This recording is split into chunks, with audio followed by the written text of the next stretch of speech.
Hello everybody, this is Toysareruss, and for this very special third-party figure review and showcase, we're going to be looking at this little guy here, which is a very clever opportunity seized by a gap in the market by a third-party company. So before we get started, I'd like to remind anybody who's not subscribed to the channel, if they'd like to hit that subscribe button for me now, please, and also to thank Show Z, which is where I got this figure from. I'm now going to show you his name. I'm probably going to butcher it, I hope not, but you can see here that he is Chang model CT01 Megatron, and as I say, this is a core class scale figure by a third-party company to do exactly what I suppose a lot of people want them to do. So because of course Hasbro can no longer have Megatron in his original form for obvious reasons, you know, they make toys for kids and these obviously aren't the specific, as I say, toys that are aimed at kids.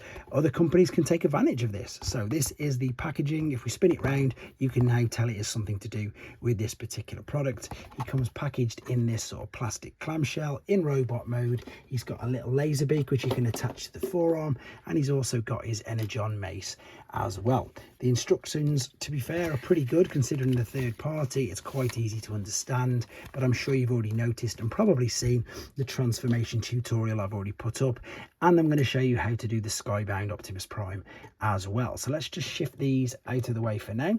And as I say, this is pretty much designed, well, it's exactly that. It's to fit in with your core class figures. Now the alternate mode though doesn't really fit in with your core class figures because of course he can't hold him, it's too small.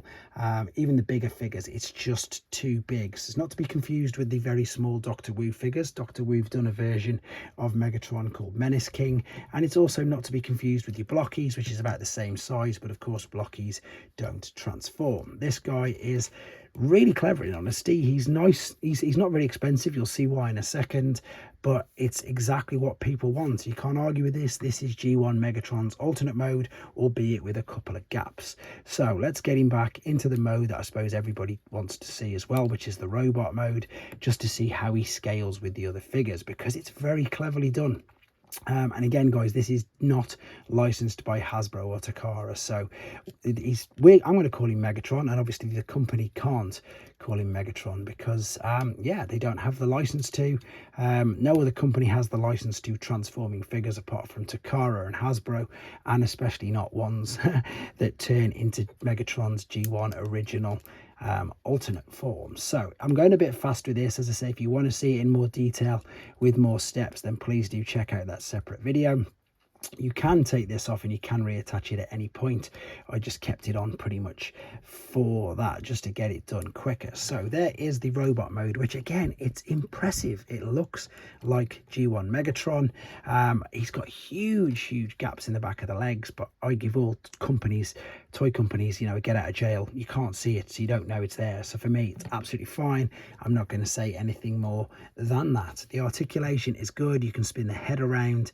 It'll look sort of up and down, but that's mainly because of the transformation process. There is a big gap, but that is Megatron's head. You can tell it's Megatron's head. It's detailed enough.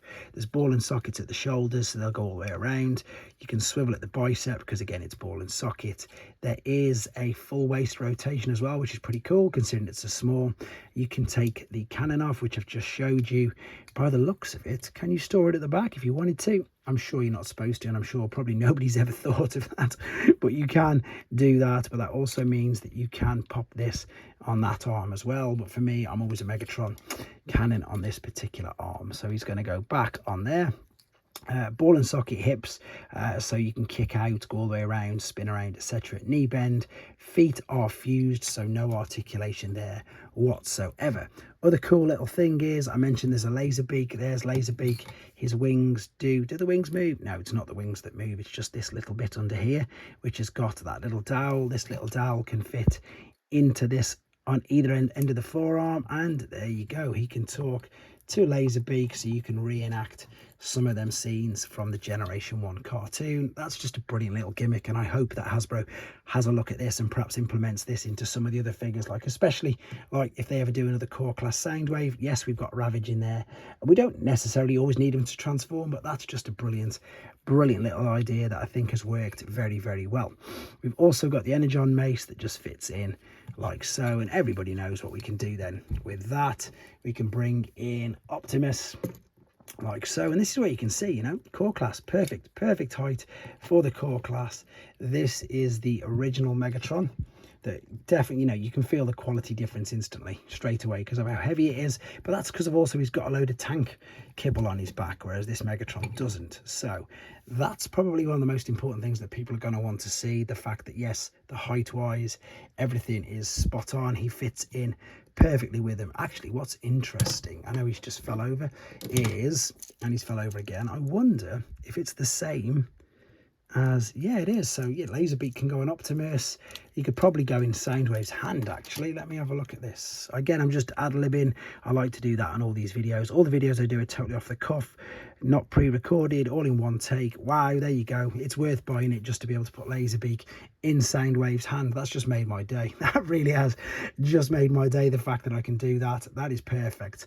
Let's move him out of the way. Let's move him out of the way. Now, the other thing that people want to see is if it's the Skybound Megatron, or Optimus, shall we say. Now, the good thing about this is, now, usually, of course, I wouldn't advise breaking toys, but because they're all ball and socket joints, I have no issues with popping that off because I'm quietly confident that it's just going to pop back on. This is all I did. So you pop this off there like so. It's just a ball and socket, and then you just pop it onto there. So Optimus could still transform pretty much exactly the same as he did. Now, whether or not you'd be able to fit him together, I'm sure that's something completely different, so you probably won't be able to do that.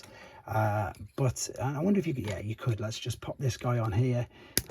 You wouldn't, I don't know, maybe you would be able to transform him all the way back, but that's not what this video is about. This video is about this crazy brilliant little figure. As I say, direct link in the description if you want to get one for yourself. Don't forget to use my code toysareruss. Put it in the favorite reviewer box, don't put it in the checkout, and yeah, you can get one for yourself if you wanted to. In the meantime though, guys, there is your, let's just bring Laser back. In fact, no, let's bring Soundwave and Laserbeak back in, because that's just topped this video off for me.